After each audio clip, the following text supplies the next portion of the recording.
Assalamualaikum warahmatullahi wabarakatuh. Selamat berbahagia jamaah ngaji tafsir Al-Quran dengan referensi kitab tafsir Al-Ibris Mu'alif Mbah Kyai Haji Bisri Mustafa Rembang dengan sanad Mbah Kyai Haji Samsul Mu'in Khalid, pendiri dan pengasuh Pondok Pesantren Darul Amin, Jajak, Banyuwangi, Jawa Timur. Semoga berkah, amin. Dilanjutkan surat Al-Baqarah ayat 83.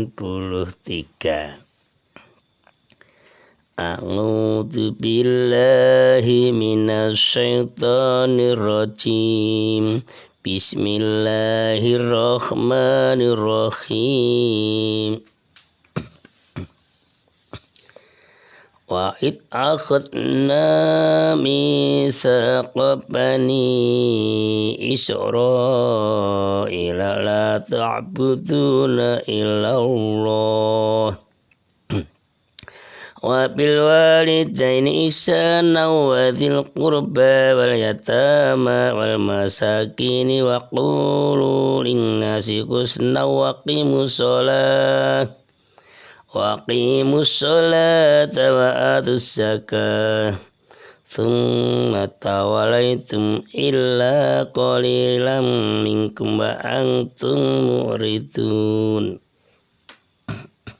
Wa id akhadna lan ing nalikane mundut sapa ingsun Allah mitsaqa bani Israila ing janjine kaum Bani Israil, janjine la tak buduna aja padha nyembah sira kabeh, aja padha nyembah sira kabeh ilallah kecuali angin Allah, wa bil walidaini lan padha beci ana ing wong tuwa loro ihsanan kelawan bagus temen, watil qurba lan bejana wong kang duweni hubungan sanak famili kerabat, wal yatama lan pira-pira bocah yatim, wal masakini lan pira-pira wong miskin,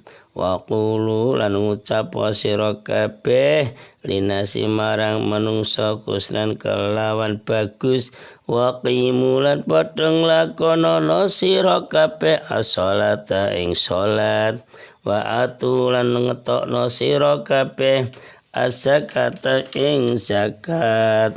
Summa tawalaitum mongko nuli mengus sapa sira kabeh illa qalilan angin sithik mingkum saking sira kabeh, wa antum kale utawi sira kabeh iku muriduna padha mengus sira kabeh.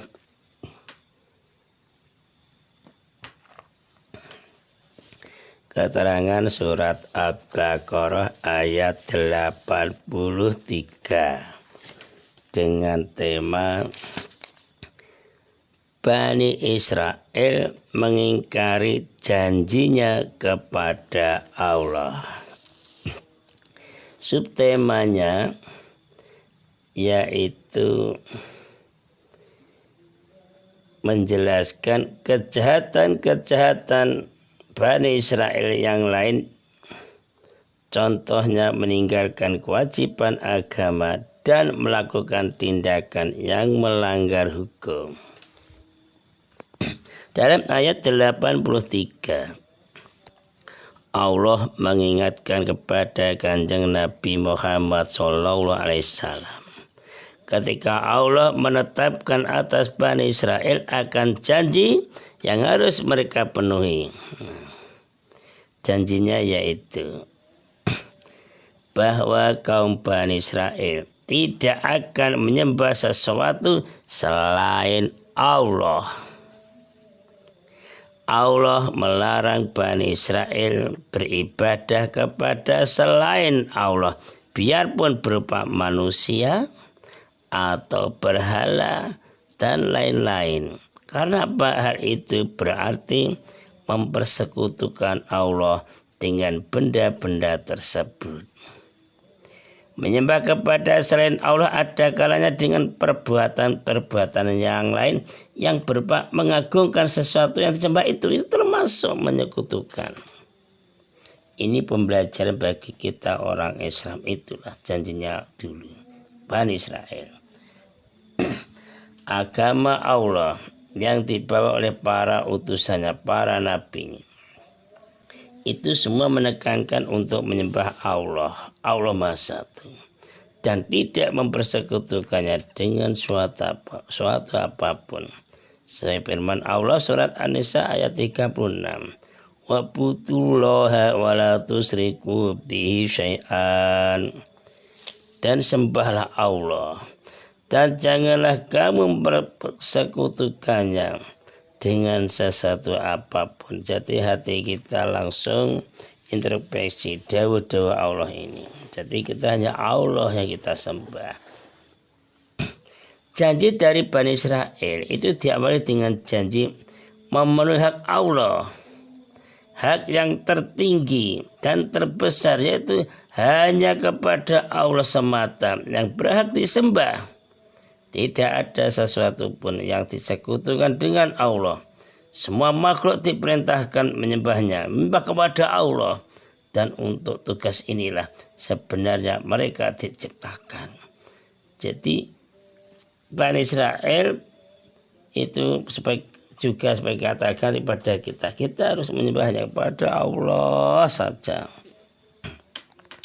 Saya sudah menyebutkan hak Allah, disusul dengan perintah berbuat kebajikan kepada orang tua.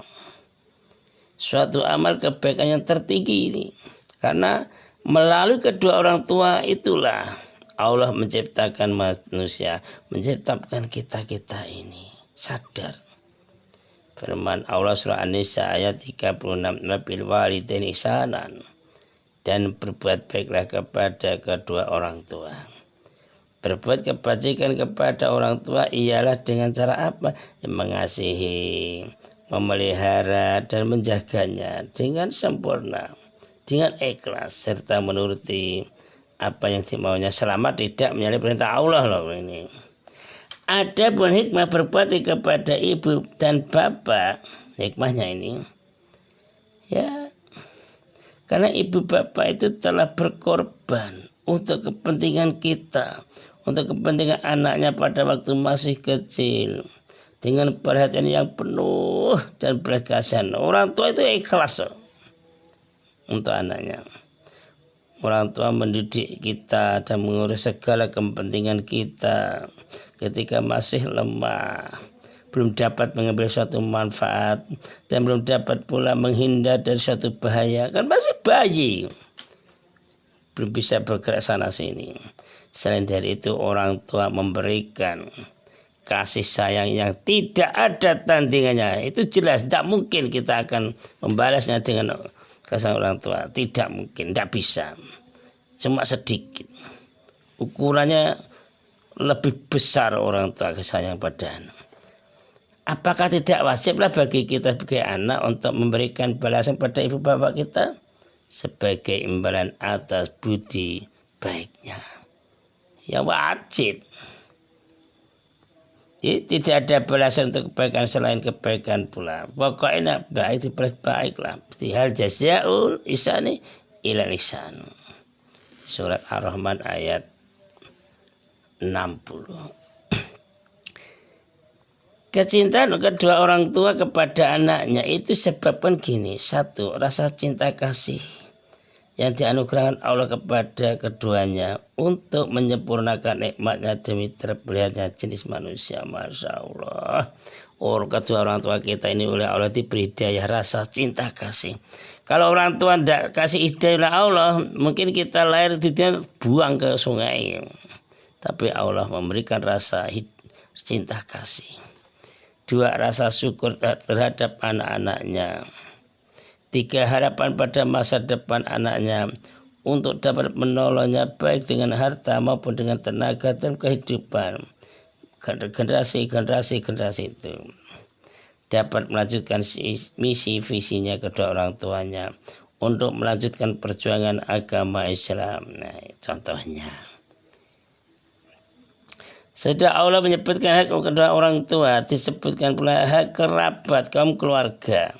Nah, yaitu kita berbuat kebaikan sebagai manusia terhadap keluarga. Kenapa? Berbuat kebajikan pada kerabat, keluarga, sanak famili adalah faktor yang memperkuat tali persaudaraan dan persatuan di antara kaum kerabat itu. Nah, itu jelas. Kemudian mengatakan hubungan erat sesama keluarga adalah sesuai dengan fitrah manusia.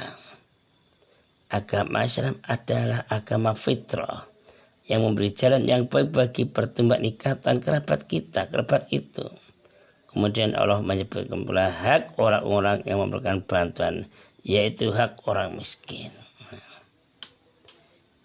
Iya, itu kita harus kerjasama yang baik, berbuat baik pada anak yatim, itu contohnya mendidiknya dengan baik, memelihara segala hak-haknya, diadakan panti asuhan, panti anak yatim piatu. Nah, memang dalam Al-Quran dan hadis sudah menganjurkan agar kita memperhatikan anak yatim.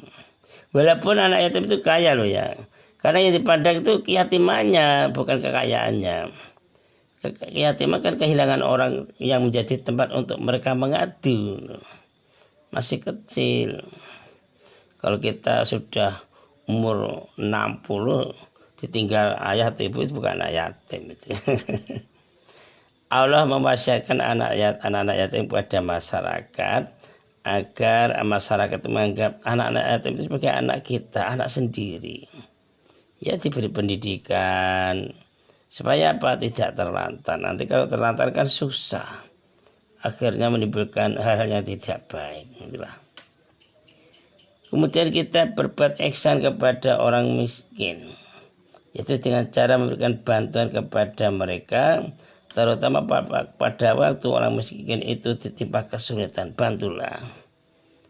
Nah, contohnya dari Kanjeng Nabi, riwayat Muslim dari Abu Hurairah, orang yang menolong janda dan orang miskin seperti orang yang berjuang di jalan Allah. Apalagi janda betul itu miskin ditolong. Allah mendahulukan menyebut anak yatim daripada orang miskin. Mengapa? Karena orang miskin itu dapat berusaha sendiri untuk mencari nafkah. Sedangkan anak yatim masih kecil, kan belum sanggup berusaha sendiri. Itu masalahnya kan gitu. Allah memerintahkan kepada Bani Israel untuk melaksanakan sholat dan zakat yang sudah digariskan Allah untuk mereka. Sudah ditentukan itu. Sholat pada tiap agama bertujuan apa? Memperbaiki jiwa, membersihkannya dari kerendahan budi, dan menghiasi jiwa dengan rupa-rupa keutamaan. Itulah. Jadi ruhnya sholat ialah ikhlas kepada Allah ini. Jadi rohnya sholat ialah ikhlas kepada Allah, tunduk kepada kebesaran dan kekuasaan Allah. Itu rohnya. Jadi apabila sholat itu kok kosong dari roh, ya jelas itu tidak ada faedahnya, kosong itu.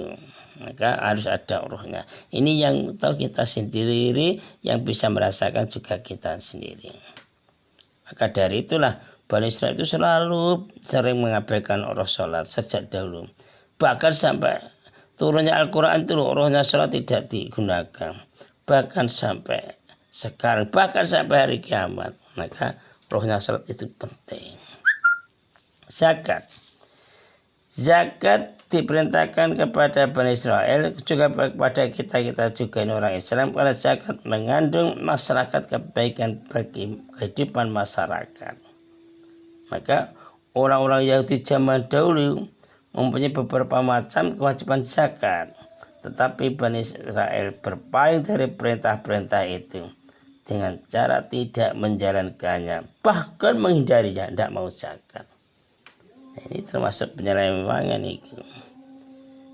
Contoh lagi, yang memangkalkan itu pendeta-pendeta mereka dianggap sebagai Tuhan yang menetapkan hukum halal dan haramnya, menambah upacara-upacara agama menurut keinginan pendeta itu meremehkan itu, sehingga apa, banyak meninggalkan nafkah kerabat, tinggalkan zakat, dilalaikan, ya, tidak mau amar ma'ruf nahi mungkar juga. Nah, ini akhirnya meruntuhkan agama Bani Israil itu sendiri. Cuma hanya sebagian kecil saja kok yang mengikuti perintah-perintah Rasul, yaitu zaman Nabi Musa alaihissalam. Memang gini, kita catat itu, setiap zaman yang taat pada perintah Allah pasti ada itu. Jadi pada tiap zaman atau periode suatu bangsa atau umat selalu ada golongan orang yang ikhlas berjuang memelihara kebenaran sesuai dengan keyakinan dan kemampuan mereka.